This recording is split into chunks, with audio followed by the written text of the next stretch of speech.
Good afternoon, good morning, or good evening, guys and gals. This is Virtual Writing 4. This is the last of the instructional videos. I will have one more where I will explain what you're doing for the summative assessment for this portion. I am working from home today, so sometimes my internet is not as fast as if I were at school. What we're now looking at, though, is we are looking at how we are joining sentences, and we are varying those methods. The next way that we are going to join ideas is with an appositive.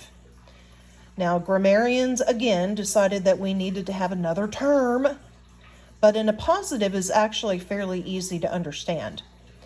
It is a group of words that describes a noun. So in this case, we are going to have two sentences. Carlos became the new wrestling champion. He is a native of Argentina. Because these two are closely related, and Carlos and he, obviously, are the same subject, then we are good to go as far as combining these two sentences. So what we're going to do is we are going to form an appositive out of one of the sentences, and it can actually be either one.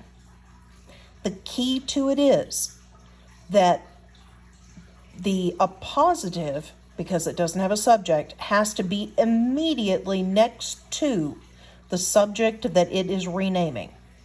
Okay? So, we can choose which one we want. We can choose Carlos became the new wrestling champion, or we can choose Carlos is a native of Argentina. Remember that the he pronoun must be replaced with Carlos, the actual noun, and in this case, it is a proper noun. So the appositive becomes Carlos, comma, a native of Argentina, comma, became the new wrestling champion. So we drop one of the subjects. That's all we do. Then we stick the remainder next to what it's naming, and if it contains a verb, we drop that too. So it is a noun phrase. That's all it is. It is a phrase that renames a noun. We can also say a native of Argentina, comma, Carlos became the new wrestling champion.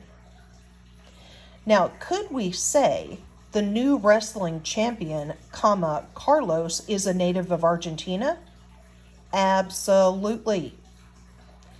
Some of them can be flipped around like that, some cannot. But the key to it is that Carlos has to be, the subject has to be, right next to a native of Argentina or the new wrestling champion, whatever is renaming Carlos. Please also notice the commas, because you are going to have comma issues if you don't realize that you have to have the comma on either side of the appositive if you're putting it before the verb. If you are connecting, in this case, notice we've got Carlos and then the verb, Carlos became. If you're putting the appositive, a native of Argentina, in front of the whole thing, you have one comma separating it from this portion, which is a complete thought. So we have caused a subjective clause. It is not subjective because of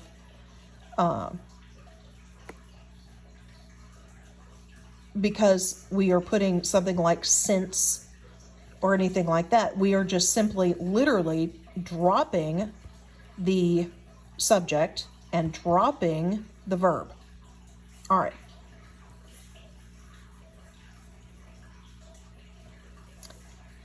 And any day we can go to the next slide. Woo, my internet. All right, so the first thing I want you to do is to practice some of these, and you're going to turn these in for credit. Look at the subject, look at the verb. Which one can you drop? Can they be flipped? So whichever way you decide to do it, if it can be flipped, you need to do that as well. You need to say, yes, I can, and this is what it looks like. If you cannot do it, you can put no underneath. Now, I will tell you, this one is a little tricky. Smithers is a little tricky. So I will go over it with you. Watch out for Smithers. He is a dangerous man. Now, the reason it's a little more difficult is because Smithers is at the end. If you'll notice, all of these, I'm trying to do this and look at the video at the same time. Okay, Naomi and she, FACT, FACT, my uncle, and he. Those are all at the beginning. This one's a little different because it's at the end. That's why. People who don't watch the video are not going to know this. So, where do we have to put the appositive? We have to put it right next to the what? The thing that it is renaming. The noun, because an appositive is a noun phrase, right next to the noun it is renaming, and we have to do a what kind of punctuation? Comma. So, let's drop the subject and the verb in the second clause. Oops. Ooh, I didn't mean to do that. Okay. So drop the subject and the verb in the second clause. We're going to put a comma here, and it's going to read, watch out for Smithers, comma, a dangerous man. So can you flip that one? No. Why? Because Smithers, the proper noun, is at the end, unlike all these other ones. All right, so pause the video here and do the other ones, and also write down the Smithers one. And I'm going to go to the next slide, if my computer will do it.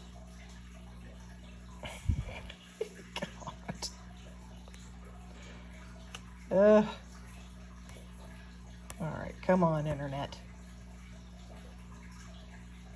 There we go. All right, joining ideas with a relative clause. Okay, sounds familiar, right? It is. A relative clause is just like an appositive because it describes a noun or a pronoun. The only difference is it has who or which at the beginning. That's all. So you're going to do it exactly the same way. You're going to create a subordinate clause. It is going to refer directly to the subject, but, and it's not going to have a verb.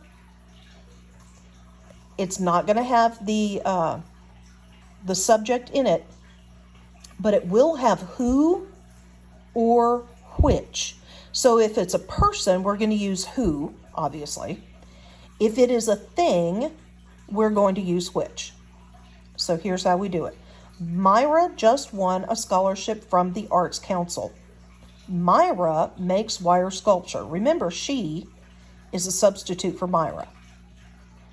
So here's how we continue with that. Myra, because that's her name, and then the comma, notice that. Who makes wire sculpture? So what we've done is we've taken she out, and we have substituted who. It's not a question, it's referring to her. Myra, the person that makes wire sculpture. So Myra, who makes wire sculpture, just won a scholarship from the Arts Council. Can we flip it? In this case, oh my goodness sakes. Okay, there we go. In this case, yes.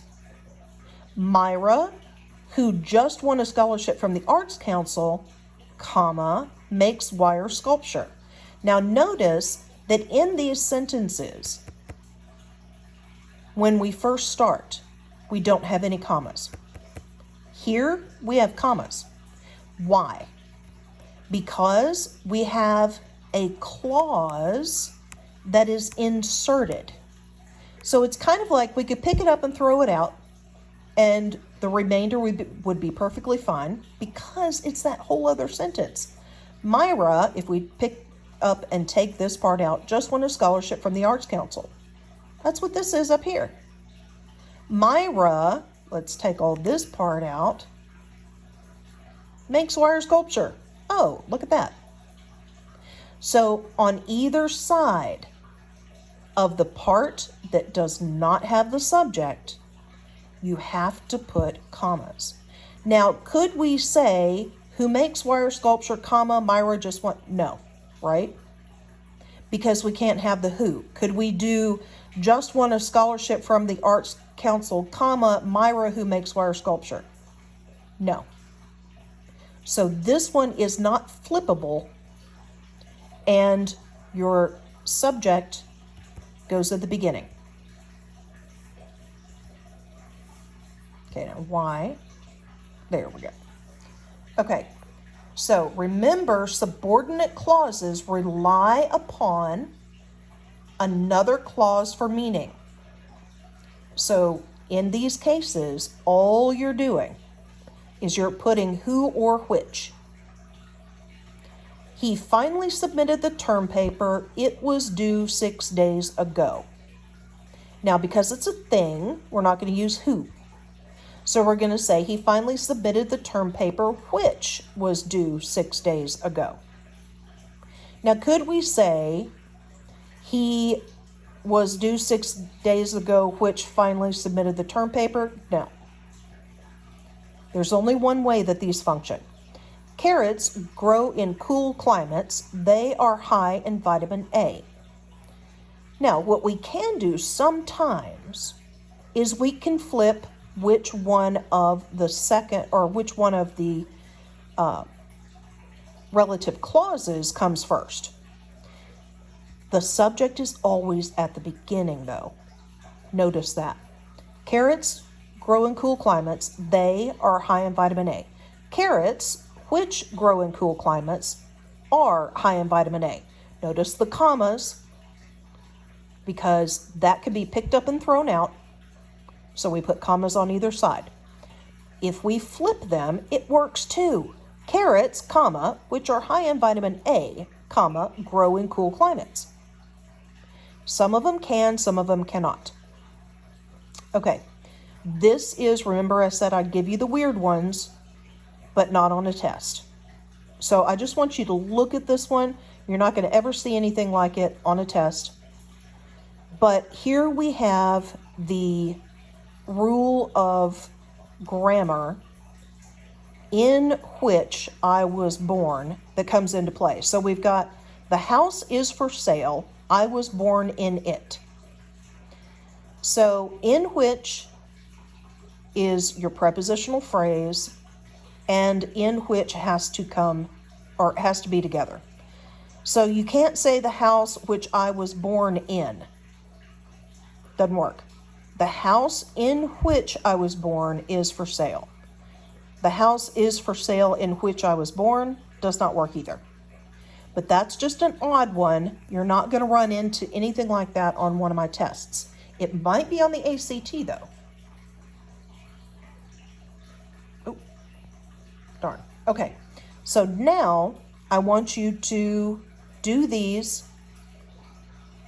I want you to tell me if they can be flipped, and I want you to make sure you get the commas in the right place, because you are going to run into a bunch of comma issues, and practicing them now, where you can ask me if you don't quite understand why or where. That's the best thing to do. So pause the video here and do these 5 combinations. And then I'm going to go on to the very next one, if my computer will go. Okay, so here we have sentence variety, parallelism, parallel structure, commas, review, practice, and the writing portion.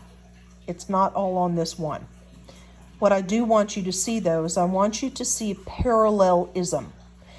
This is absolutely something that will show up on the ACT, and it is very important. Anybody who is going to go into speech or is even going to take speech, this is part of what you're going to have to do. You're going to have to watch out for parallelism. Now, in any kind of writing, the reason people lose their train of thought as they're reading what you're writing is if you have a series of things and that series is not in the same pattern. Patterns are good. Humans like patterns. So let's look at why or why not these are correct or incorrect. He likes dancing, swimming, and to jog. Which one is not like the others? He likes dancing, swimming, and jogging. ING, ING, ING. So if you start with INGs, finish with INGs. Now this one, the cable runs across the roof, the north wall where it runs down. Makes absolutely no sense, right? But if we think about it, the cable does what? Runs across the roof. And then the cable does what? Runs down the north wall. Aha. Now we get it. The cable runs across the roof, down the north wall. So across the roof and down the north wall. Now it probably runs across the roof first before it runs down, which is the only reason that that particular clause goes in front of the other one. But they're balanced on either side of the conjunction. So the cable runs one place and another place is what it means. So let's look at how this one is parallel. She admires people with strong convictions and who think for themselves. Okay, now we just went through a combining exercise where we were using whose and whiches. So we know that who refers to people and which refers to things.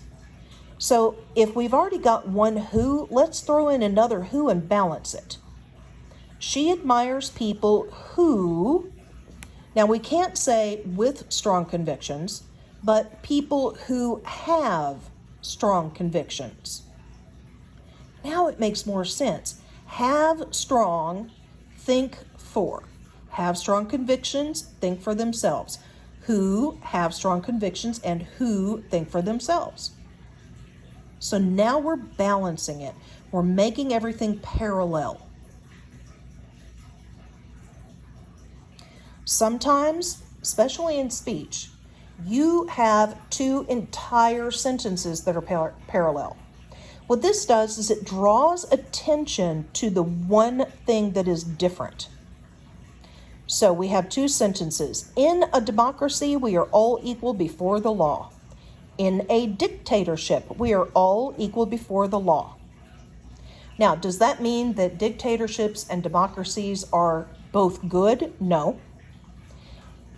It means that the laws apply equally across the population in a democracy and equally across the population in a dictatorship. It's not a good equal, but it's equal. Now, if you began a speech with those two sentences, you're automatically going to have people who go, in their, at least in their own brain. Then you use that dramatic time period where their brains are flying around going, no, or wait a second, what do they mean by that? Then you jump in and you define or you put in your point. But it grabs attention. So sometimes entire sentences can have parallel concepts.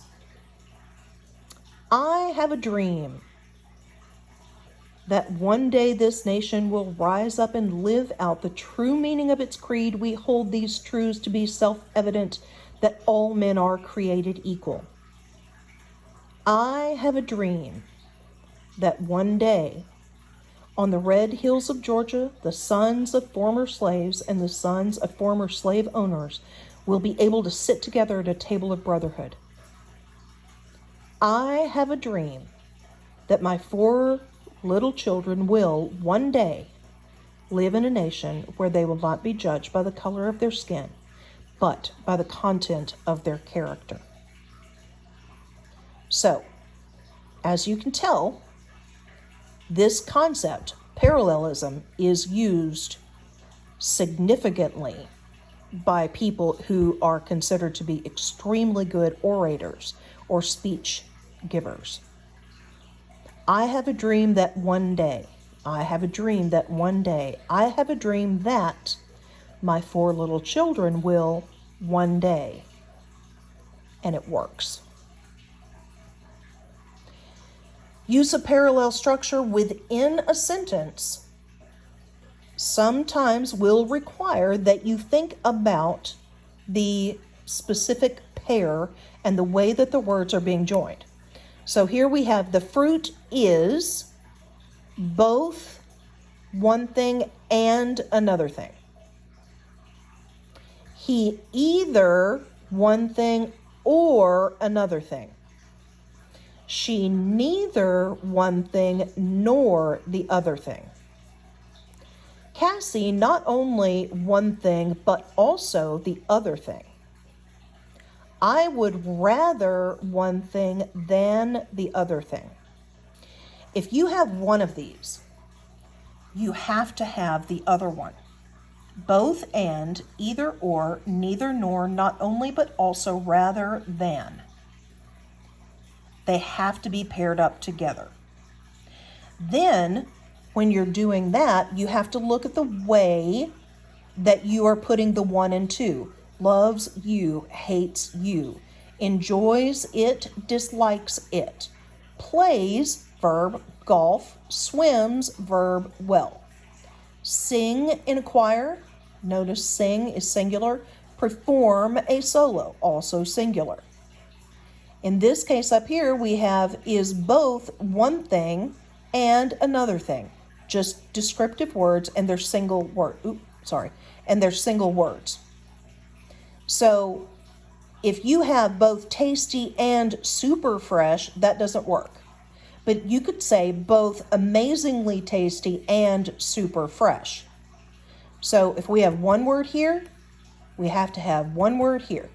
If we have verb and noun here, we have to have verb and noun here. Verb and noun. Verb and noun. Verb and noun. Verb and noun. You see how this works? Verb, inquire. Verb, a solo. So in this case, we actually have 3 words and 3 words. Balancing is the key.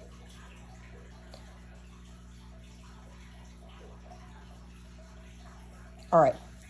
Now, I want you to do this work, rewriting each of the following sentences in parallel structure using the parallel idea concept. So let's work through the first one together. Because what you have to look for is you have to look for what is not parallel. The classroom was spacious and what are we missing? Was spacious, and then what should we have next? Was air conditioned. Not had air conditioning, because then we have an ing. So we have was, past tense, spacious, and was, past tense, or had, past tense, air conditioning. But spacious and air conditioned Go with was. It was spacious and was air conditioned. My dog, or Chia, my dog, is overweight and moves clumsily. So how are we going to do that? Here's your key.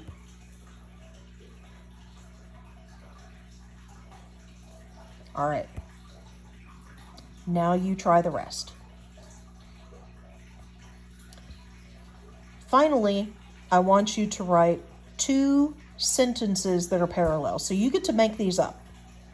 But what I want you to do is I want you to look at the verbs. I want you to look at the order in which things are occurring, and I want you to match them. So here we have, on Friday night, she dressed in silk and sipped champagne. On Saturday morning, she dressed in silk, opposite, PJs, and sipped, opposite, gulped, champagne, opposite, coffee. So on Friday morning, or on Friday night, as opposed to on Saturday morning, she, same thing, dressed and sipped or gulped. So we're matching and we are changing at the same time. But what it does is it draws attention to it. So the likelihood that she has a hangover after the Friday night and the champagne, and she is combating it with the Saturday morning coffee, fairly high. Now, the first one of these that you're going to do, I'll go over it with you. Then you need to do the rest. The child in me wants to run away from problems. So now we're going to look at the child. What's the opposite? The adult. In me, still wants to run away. How about face down? Run away from problems. Okay, so if we leave from problems, what's the opposite of run away? Walk toward problems. So run away from. So from, run. How about walk away from, toward my. That would work. Because you are replacing with 3 words and another 3 words. If you have a better choice, write it down. I want to see it. I was just coming up with that off the top of my head, but I have seen these before. So if you have a good one, write it down. Okay, turn that in for credit. Have a good one.